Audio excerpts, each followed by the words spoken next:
Alrighty, welcome back everyone. We just talked about all of the big time bowl games from this upcoming weekend. Definitely a lot of craziness that has already happened. Have to assume it's going to follow us into the weekend. We'll get a couple of great ones, including Miami, Iowa State, one of the ones that I am most excited for, and then we just get BYU, Colorado, just for fun as well. So, going to be an incredible weekend in the bowl season, but let's get into a little bit of transfer portal update because we got a lot of guys walking out the door. We got a lot of guys making their decisions, finding their new place to play, and seems like it's tempering down just a little bit. Obviously, we'll have different guys kind of pop in from bowl games and from CFP races throughout the down stretch, but at the end of the day, feels like we're at least coming to a little bit of a lull in the transfer portal world, but plenty of guys came off the board in the last little bit that I want to make sure are on your radar, and this is probably the biggest one of the bunch. Fernando Mendoza has decided he is going to go to Indiana.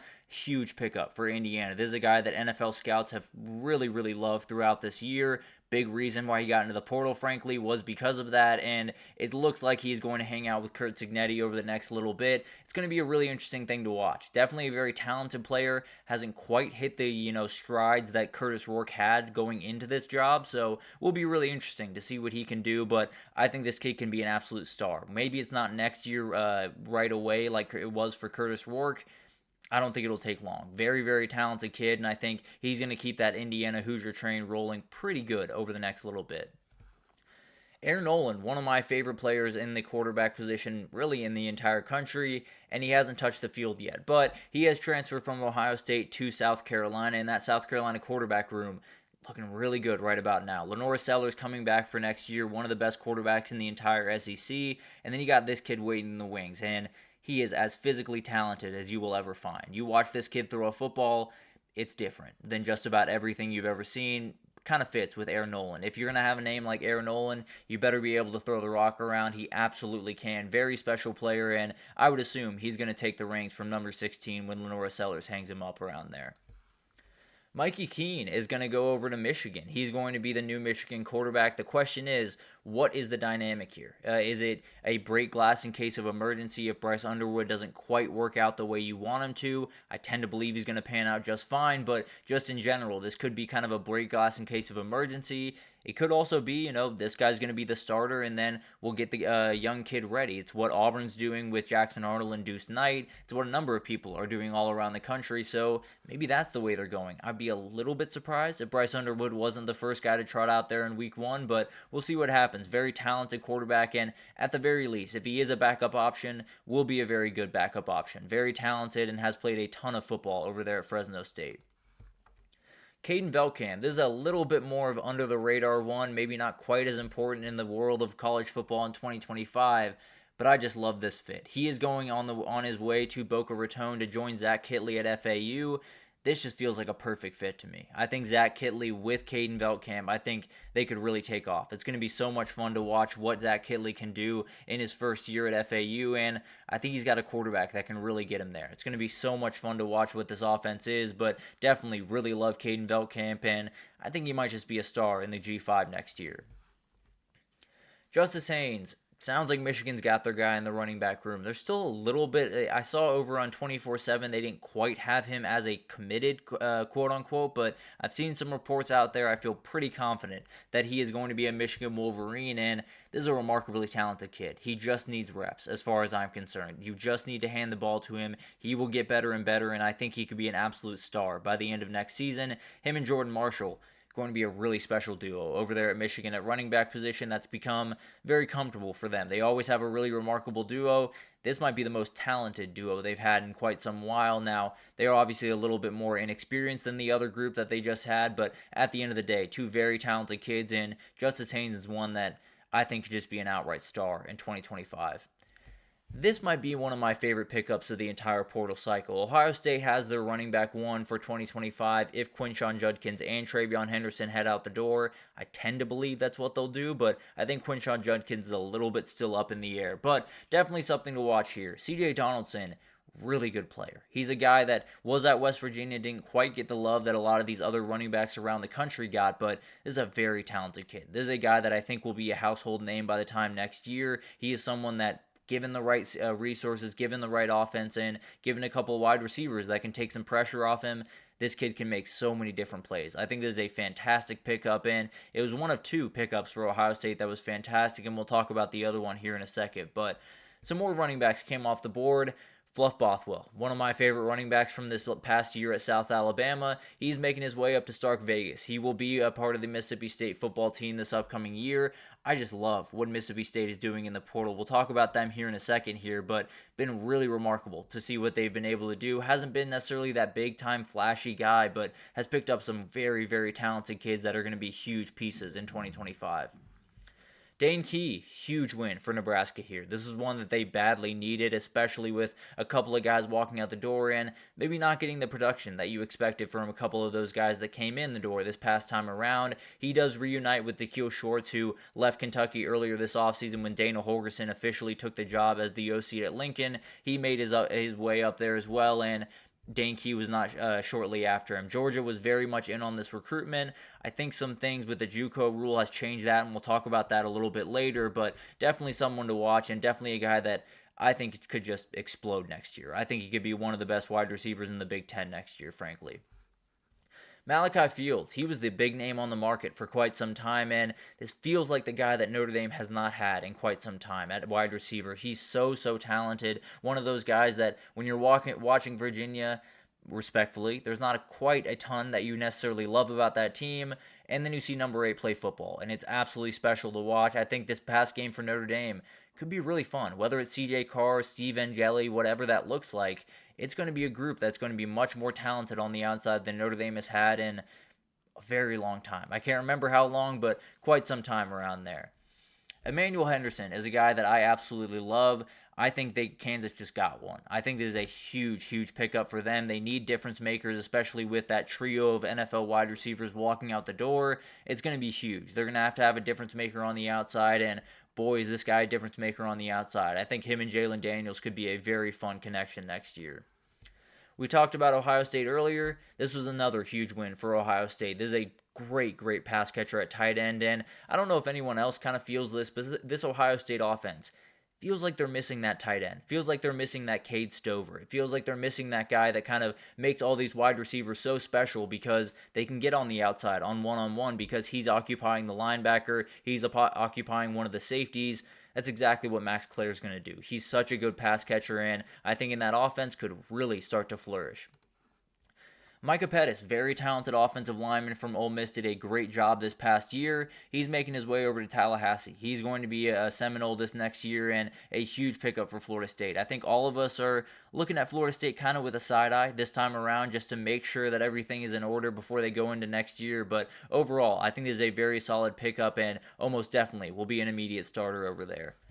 Another big-time offensive lineman that came off the board is Thomas Remock. He was a fantastic player at West Virginia for a number of years, and then Virginia Tech was able to pull him in. This is huge for Virginia Tech. It cannot be overstated how bad of a portal era that they've had this time around, and they're badly going to need this one. Very talented player, will be a plug-and-play guy, and they've lost a ton of really talented players on that offensive line. Needed this one very badly.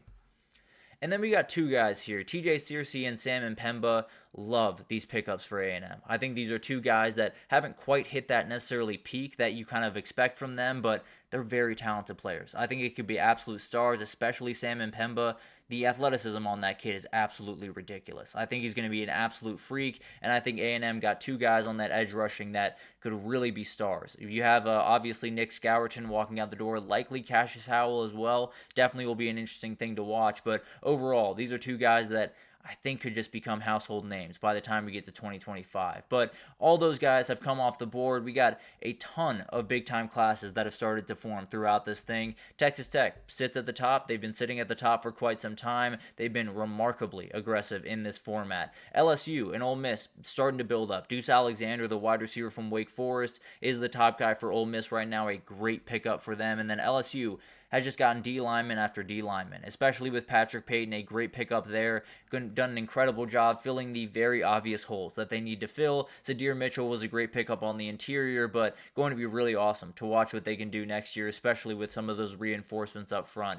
Auburn continues to build what they need to build, and they got the top wide receiver in Eric Singleton, Xavier Chaplin, fantastic offensive tackle that they brought in, and then they rebuilt that quarterback room with Ashton Daniels, with Jackson Arnold, two guys that absolutely will be big parts of that offense. Jackson Arnold almost definitely will be the starter for this team, and then we'll see what happens from there. But a lot of work had to be done for Auburn, and they've done a very good job kind of backfilling that roster a little bit. Mississippi State has done an incredible job. We talked about them a little bit before, but it's been really awesome to see what Jeff Lebby has done. He hasn't necessarily picked up that big-time guy. I think he's picked up guys that fit his system incredibly well. I think he's going to put on an absolute show next year, and maybe they won't get to, 10 wins. Maybe they won't do anything crazy. I think they could be the spoiler of the SEC next year if things fall their way. But moving on to the back five, Florida State, they just look like a team that it looks good. All the numbers look incredible. All the players look incredible. The stars are there. All of that stuff is there. I just can't fully buy in. Until I see those guys lace them up and get on the football field, I won't feel confident in this team. I loved Malik Benson going into this year. I loved a lot of the guys that they brought in going into this year, and it fell all flat. So now I'm looking at this roster and saying, you got a lot of talented guys. You got a lot of guys that I really, really do like, and I tend to believe are going to be good players. I can't feel confident in that anymore. So I'm going to make Florida State earn it. I'm going to make Florida State, I'm going to hold out on that one really until August, if I'm being totally honest. But it'll be interesting to see who they can bring in. They've done a great job thus far, and I have to assume they'll continue to build that one. Kentucky, I think, has done a great job. Cutter Boley will be the starter next year if I had to imagine, and they're building around him really solidly. Dante Dowdle is going to be a great running back that came over from Nebraska. You have Kendrick Law coming over from Alabama. Maybe it's Zach Calzada starting at quarterback, but at the end of the day, I do believe it's going to be Cutter Boley. I think that talent is just undeniable. And then Wisconsin, I think, has done a really, really incredible job. Billy Edwards is a guy that, if you watch those games, very talented quarterback behind a very untalented offensive line. All due respect to all those guys. You made life tough for them for a number of those things. But A&M continues to do good work as of late. Same thing with Nebraska. They've really started to ramp up things, and it's a fun group up there at the 10. It really gives you an idea of a couple of these teams that could break out. Maybe it's Texas Tech in the Big 12 championship. Maybe Florida State fully bounces back. Maybe Kentucky can find a little bit of lightning in the bottle, as well as Wisconsin. So a lot of really fun teams that are being very aggressive thus far. I'm sure we'll see a couple others in the playoff right now get a little bit more aggressive down the stretch here. And then the top 10 available guys. Zachariah Branch continues to lead the way. It feels like it's going to be Georgia. We haven't had any concrete news over the last couple of days. I know he was there recently, but I would lean the Dogs here. I think Texas is going to push really hard to try to get this one on campus because I think this is just a perfect fit in that offense. But at the end of the day, I would lean the Georgia Bulldogs right now. They've done a great work on this one, and I'd expect them to lock this one up. Kevin Concepcion has been very quiet over the last little bit in his recruitment. Likely will set up a couple more visits after the new year. Bama's my gut here right now, but I think there's a lot of more dominoes to fall in this one. I think this is going to be one of the more drawn-out ones, and whoever gets him is getting an absolute dude. There's no doubt about that. Jonte Cook, a little bit of news here. Florida State seems like it's theirs to lose as of right now in that Florida State wide receiver room. Remarkably talented group. And also, he gets to play the team that he very badly wants to play in Texas. Sounds like he feels like he got disrespected just a little bit around there and definitely wants to show them his stuff. I would bet it's going to be Florida, and he's going to be very excited for that rematch against his old team. And then Josh Thompson is someone to watch. Very, very highly touted offensive lineman. Tennessee thought they had him locked up, but then LSU and Auburn kind of came into the mix. It seems like it's a three-horse race between those two or between those three, and it'll be really interesting to watch who wins out. For some reason, I'm leaning LSU. I don't really have a good reason for it. I just think when you look at those offensive tackles that just walked out of there, how do you not take the chance on that one? So I'll lean LSU in that one. We'll see if I have egg on my face when that decision is finally final, but some really remarkable players here that are still on the board. It'll be interesting to see what happens down the stretch of this one. But feels like we're tampering down just a little bit throughout the back end of this season. Obviously, we'll have that 5-day period after a team loses in the CFP. Players will start to filter in. There's no doubt about that. Some have already said they're going to filter in, and their team hasn't lost yet, so there will be more. There's no doubt about that, but it feels like we're in a pretty good spot where we're tempering down just a little bit. We're making things just a little bit easier for ourselves, making things a little bit less hectic. I'm sure there will be many more ers and ahs throughout this thing, but tentatively, I'm going to say that things are tempering down in the transfer portal. Never want to say anything definitively about the transfer portal, but I'll roll with we're tempering down right now, and we'll definitely see where it goes from here. But let's take our last break, and when we come back, we got a ton of miscellaneous to update you on. You have Deshaun Jackson possibly taking a job in college football. Seems like that's pretty much set in stone now. Deion Sanders and his game insurance. We have Ryan Day probably was going to be safe regardless of that Tennessee performance, and a lot of other stuff on the other side of this break, so stick with us.